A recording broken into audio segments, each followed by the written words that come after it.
मेरे चैनल पर आप लोग का स्वागत है। ये सोहर अच्छा लगे तो लाइक शेयर और सब्सक्राइब कीजिएगा, कमेंट भी करके बताइएगा।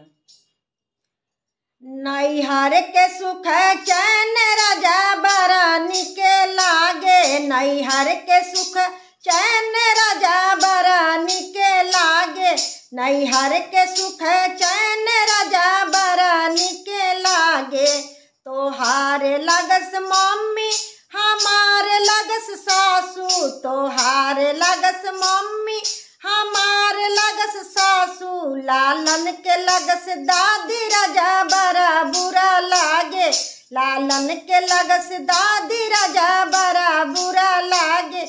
नैहर के सुख चैन राजा बरानी के लागे, नैहर के सुख चैन राजा बरानी के लागे। तोहारे लगस सासू हमारे लगस मम्मी, तोहारे लगस सासू हमारे लगस मम्मी, लालन के लगस नानी राजा बरानी के लागे, लालन के लगस नानी राजा बरानी के लागे।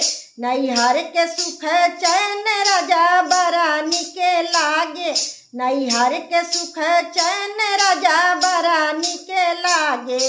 तोहारे लगस भाभी हमारे लगस जेठनी, तोहारे लगस भाभी हमारे लगस जेठनी, लालन के बड़ी मम्मी राजा बड़ा बुरा लागे, लालन के बड़ी मम्मी राजा बड़ा बुरा लागे। नैहर के सुख चैन राजा बरानी के लागे, नैहर के सुख चैन राजा बरानी के लागे।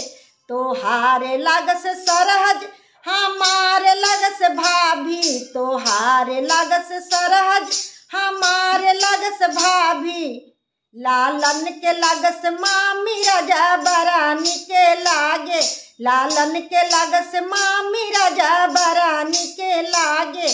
नैहर के सुख चैन राजा बरानी के लागे, नैहर के सुख चैन राजा बरानी के लागे।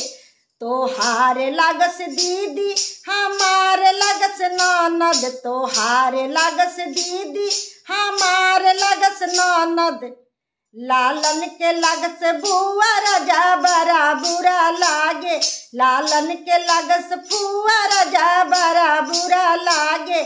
नैहर के सुख चैन राजा बरानी के लागे, नैहर के सुख चैन राजा बरानी के लागे।